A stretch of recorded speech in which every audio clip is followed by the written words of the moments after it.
আসসালামু আলাইকুম আলহামদুলিল্লাহি ওয়াসসালাতু আলা নবিয়িহি। প্রিয় দর্শক শ্রোতা, এক ভাই আমাদের কাছে প্রশ্ন করেছেন যে হুজুর, আমরা জানি আল্লাহ সুবহানাহু ওয়া তাআলা অগণিত ফেরেশতা সৃষ্টি করেছেন। তার মধ্য থেকে প্রসিদ্ধ ফেরেশতা হচ্ছে চারজন: জিবরাইল, মিকাইল, ইসরাফিল, আজরাইল আলাইহিস সালাম।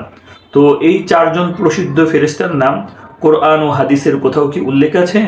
যদি কোরআন ও হাদিসের কোথাও উল্লেখ থাকে তাহলে দলিল সহকারে বর্ণনা করলে অনেক উপকৃত হব।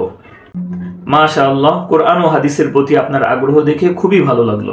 আল্লাহ সুবহানাহু ওয়া তাআলা অগণিত ফেরেশতা সৃষ্টি করেছেন। কি পরিমাণ ফেরেশতা সৃষ্টি করেছেন হাদিসের মধ্যে এসেছে, ইয়াদখুলুনা কুল্লা ইয়াউমিন ৭০ আলফা মালাকিন সুম্মা লা ইয়াউদুন। যে আমাদের এই কাবার ঠিক উপরে ফেরেশতাদের কিবলা আছে, যেটাকে বাইতুল মামুর বলা হয়। এই বাইতুল মামুরের মধ্যে দৈনিক ৭০,০০০ ফেরেশতা তওয়াফ করে। একবার যে ফেরেশতা তওয়াফ করে, কিয়ামতের আগ পর্যন্ত এই ফেরেশতার দ্বিতীয়বার তওয়াফ করার কোনো সুযোগ হয় না। তাহলে এর দ্বারাই বোঝা যায় যে আল্লাহ তাআলা অগণিত ফেরেশতা সৃষ্টি করেছেন। এই অগণিত ফেরেশতাগুলোর মধ্য থেকে প্রসিদ্ধ হচ্ছে চারজন ফেরেশতা: জিবরাইল, মিকাইল, ইসরাফিল, আজরাইল আলাইহিস সালাম। তো কোরআন ও হাদিসের মধ্যে আমরা তাদের নাম খুঁজে পাই। যেমন আল্লাহ সুবহানাহু ওয়া তাআলা সূরাতুল বাকারার ৯৮ নম্বর আয়াতের মধ্যে বলেন, মান কানা আদুওয়াল লিল্লাহি ওয়া মালাইকাতিহি ওয়া রুসুলিহি ওয়া জিবরিলা ওয়া মিকালা ফাইন্নাল্লাহা আদুউল লিল কাফিরিন।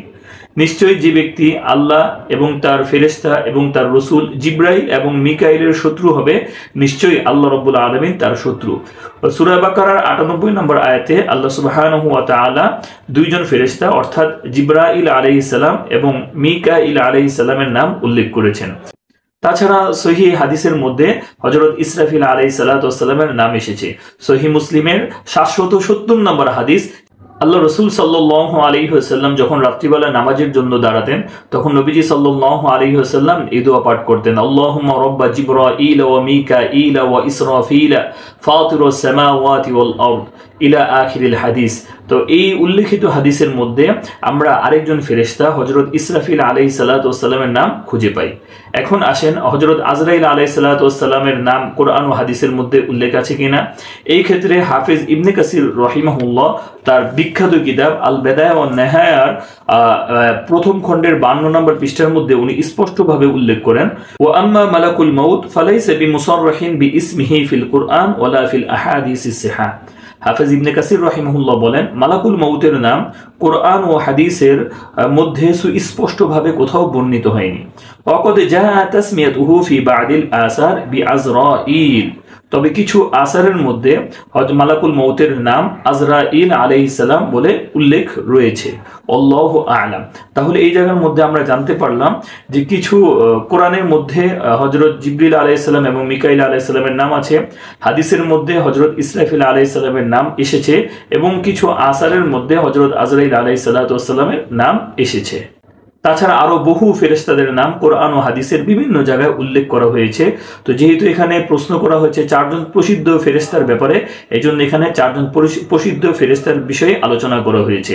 হযরত জিবরিল আলাইহিস সালাতু ওয়াস সালামের কাজ ছিল যে তিনি নবী রাসূলদের কাছে ওহী, হেদায়েত এসব নিয়ে তিনি প্রেরিত হতেন।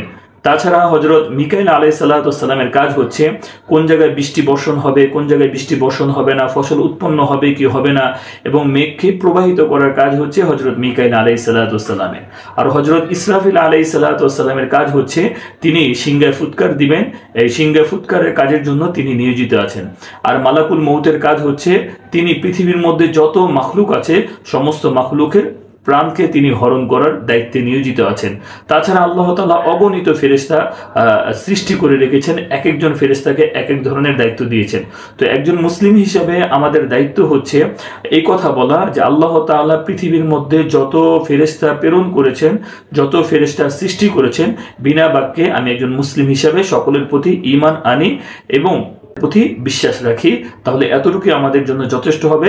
তাদের নাম জানা, তাদের কাজ জানা, এগুলো আমাদের জন্য জরুরি কিছু নয়। আল্লাহ তাআলা কোরআন ও হাদিস অনুযায়ী আমাদের সকলকে ভালোভাবে জীবনযাপন করার তৌফিক দান।